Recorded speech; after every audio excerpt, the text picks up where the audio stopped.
കോട്ടയം നഗരമധ്യത്തിൽ കക്കൂസ് മാലിന്യം തള്ളാനെത്തിയ ലോറി പിടികൂടി. നഗരസഭാ ജീവനക്കാരും കൗൺസിലർമാരും ചേർന്ന് സാഹസികമായാണ് ലോറി പിടികൂടിയത്. കോട്ടയം ഈ രണ്ട് ബൈപ്പാസുകൾ, ഒന്ന് നാട്ടകം ബൈപ്പാസുകൾ, ഒന്ന് മണിപ്പുഴ ബൈപ്പാസുകളും സജീവമായി തന്നെ ഇങ്ങനെ നടന്നുകൊണ്ടിരിക്കുകയാണ്. അപ്പോൾ 2ഉം 3ഉം പരാതികളും അതുപോലെ തന്നെ നമ്മൾ പത്രക്കാരടക്കം മാധ്യമങ്ങളടക്കം ഈ പരാതികൾ റിപ്പോർട്ട് ചെയ്തിട്ടുണ്ട്.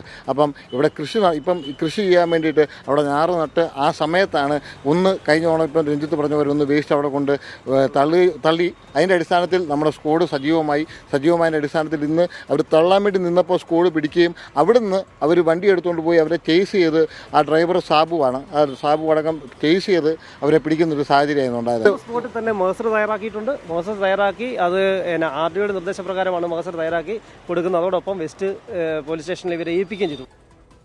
ടോബി ജോൺസൺ വാർത്തയുടെ വിവരങ്ങളുമായി. ടോബി, അപ്പോൾ സ്ഥിരമായി ഇത്തരത്തിൽ നിയമവിരുദ്ധമായി വേസ്റ്റ് തള്ളുന്നൊരു മേഖലയാണോ അത്?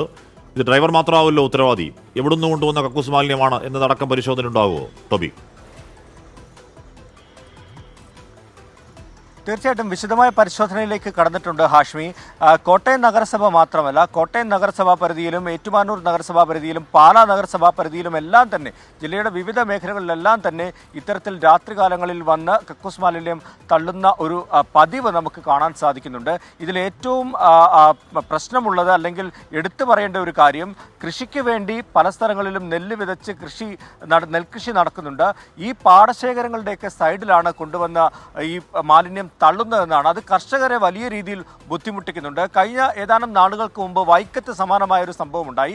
ഇപ്പോൾ കോട്ടയം നഗരമധ്യത്തിലാണ്, പാറച്ചാൽ എന്ന് പറയുന്ന സ്ഥലത്താണ് സമാനമായ രീതിയിൽ പാടശേഖരത്തിന് സമീപത്ത് കൊണ്ടുവന്ന മാലിന്യം, ഇതുപോലെ കക്കൂസ് മാലിന്യം തള്ളുന്നത്. ഇതിൻ്റെ അടിസ്ഥാനത്തിൽ നഗരസഭ കർശനമായിട്ടുള്ള പരിശോധന നടത്തി. അങ്ങനെയാണ് ഇന്നലെ രാത്രിയിൽ ഒരു ടാങ്കർ പിടിച്ചെടുക്കുന്നത്. നഗരസഭയിലെ കൗൺസിലറായിട്ടുള്ള ടോം കോരയും രഞ്ജിത്തും അടക്കമുള്ള സംഘം രാത്രിയിൽ നിന്നുകൊണ്ട് ഈ ടാങ്കറുകൾ പിടിച്ചെടുക്കുകയായിരുന്നു. നാട്ടുകാരുടെ ഭാഗത്തു നിന്ന് വലിയ പ്രതിഷേധമുണ്ട്. എന്തായാലും ശക്തമായിട്ടുള്ള നടപടി വേണം. ഈ സീവേജ് ട്രീറ്റ്മെന്റ് പ്ലാന്റിലൊക്കെ കൊണ്ടുപോയി ഇത് നിക്ഷേപിക്കണമെന്നാണ് ഇവർക്ക് നൽകിയിരിക്കുന്ന നിബന്ധനകളൊക്കെ. പക്ഷേ അതൊന്നും പാലിക്കാതെ നിയമങ്ങളെല്ലാം കാറ്റിൽ പറത്തിക്കൊണ്ടാണ് ഇത്തരത്തിൽ വ്യാപകമായി റോഡിലും മറ്റും ഈ കക്കൂസ് മാലിന്യം തള്ളുന്നത്. ഹാഷ്മി. ഓക്കെ. ടോബി ജോൺസണാണ് ആ വാർത്തയുടെ വിവരങ്ങൾ നൽകിയത്.